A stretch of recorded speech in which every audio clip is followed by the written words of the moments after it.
Hi అండి, welcome to my channel Lakshmi Dwarasheela. ఎవరైనా పిల్లలు లంచ్ బాక్స్లో హెల్తీగా టేస్టీగా పెట్టాలనుకుంటే ఈ రెసిపీ ట్రై చేయండి. ఎంతో ఇష్టంగా తింటారు పిల్లలు. ఒక్క మెతుకు కూడా మిగిల్చకుండా బాక్స్ అయితే తీసుకొస్తారు. అంత టేస్టీగా అయితే ఉంటుంది. ఇది పిల్లలకైతే చాలా బాగా నచ్చుతుంది. ఈ గోంగూర రైస్ని ఎలా చేసుకోవాలో చూసేద్దాము. ముందుగా అయితే కొంచెం నేనైతే 20 రూపీస్ గోంగూరను అయితే తీసుకున్నాను.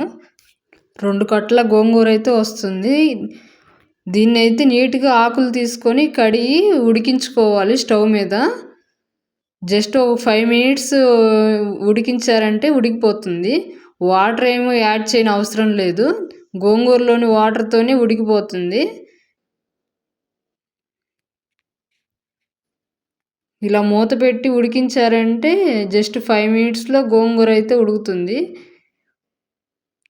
ఇలా మూత తీసి ఒకసారి మధ్యలో తిప్పారంటే అడుగంటుకోకుండా మంచిగా అయితే ఇలా కుక్ అవుతుంది. దీన్ని చల్లార్చిన తర్వాత మిక్సీ పట్టేయడమే.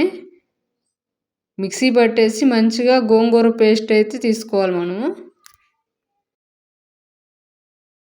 ఈ గోంగూర చల్లారేలోపు మనము దీనికి కావాల్సిన ఇంగ్రీడియంట్స్ అన్నింటినీ ముందే రెడీగా పెట్టుకున్నామంటే ఈజీగా పోపు పెట్టుకోవచ్చు.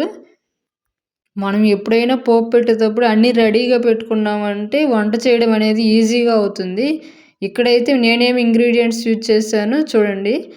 ముందుగా అయితే కొన్ని పల్లీలను అయితే పెట్టాను. అలానే 2 స్పూన్లు తాలింపులు తీసుకున్నాను.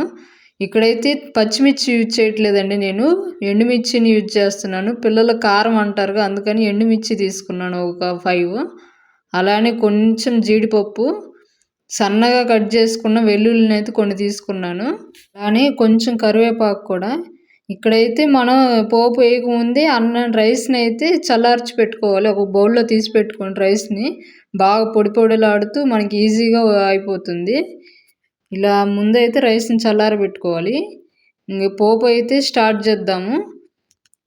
ముందుగా ఒక కళాయి పెట్టుకొని ఆయిల్ కొంచెం వేడయ్యాక ఫస్ట్ పోపులను అయితే యాడ్ చేసుకోవాలి. ఈ పోపులు కొంచెం చిటపట్లాడుతుండగా ఎండుమిర్చిని అయితే యాడ్ చేసుకోండి.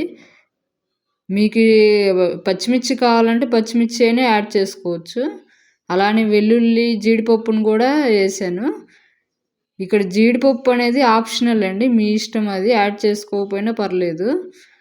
ఇప్పుడైతే ఇంకా పల్లీలు బాగా లోపలికల్లా వేగేలాగా మంచిగా తిప్పుతూ ఇలా ఫ్రై చేసుకోవాలి. పల్లీలు ఎంత మంచిగా కుక్ అయితే అంత టేస్ట్ అనేది వస్తుంది పోపుకి. లాస్ట్లో కొంచెం కరివేపాకు యాడ్ చేసుకోండి. ఇంకా అలానే మిక్సీ చేసుకున్న గోంగూరను కూడా యాడ్ చేసి బాగా ఆయిల్ పైకి వచ్చేంత వరకు మంచిగా ఫ్రై చేయాలి.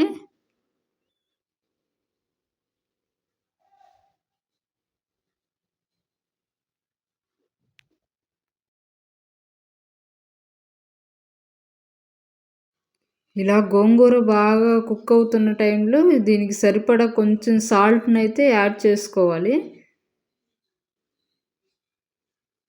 సాల్టు అలానే కొంచెం పసుపు కూడా యాడ్ చేసుకొని మంచిగా ఈ గోంగూరను అనేది మంచిగా ఫ్రై చేసుకోవాలి. ఇక్కడ మీ పిల్లలు కొంచెం కారం తినగలిగే పిల్లలు అయితే కొంచెం కారం కూడా యాడ్ చేసుకోండి. 1/2 స్పూన్ అయితే కారం యాడ్ చేసుకోవాలి.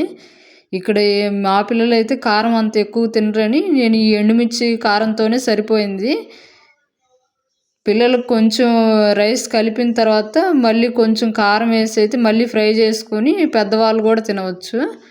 ఇలా అయితే ఇంకా అన్నీ కారం వేసుకున్న తర్వాత ఇంకా రైస్ వేసి కలిపేసుకోవడమే ఈ గోంగూరలో. అంతే అండి, మన గోంగూర రైస్ అయితే రెడీ అయిపోయింది. ఎంతో టేస్టీగా ఉంటుంది ఈ గోంగూర రైస్ అనేది. కొంచెం పులిహార టేస్ట్ అనేది వస్తుంది. సేమ్ ఇంకా గుళ్ళో ఇచ్చే ప్రసాదం పులిహోరలాగా ఉంటుంది ఈ టేస్ట్, గోంగూర రైస్ టేస్ట్. పిల్లలు అయితే బాగా ఇష్టంగా తింటారు. మీరు కూడా ట్రై చేయండి. మీ పిల్లలకి ఒక హెల్తీ రెసిపీ అయితే అలవాటు చేసిన వాళ్ళు అవుతారు. మీరు కూడా ట్రై చేసి ఎలా వచ్చిందో కామెంట్ చేయండి. ఈ రెసిపీ మీకు నచ్చినట్లయితే మర్చిపోకుండా లైక్ చేయండి. ఇలాంటి మంచి మంచి రెసిపీస్తో మళ్ళీ నెక్స్ట్ వీడియోలో కలుద్దాం. బాయ్.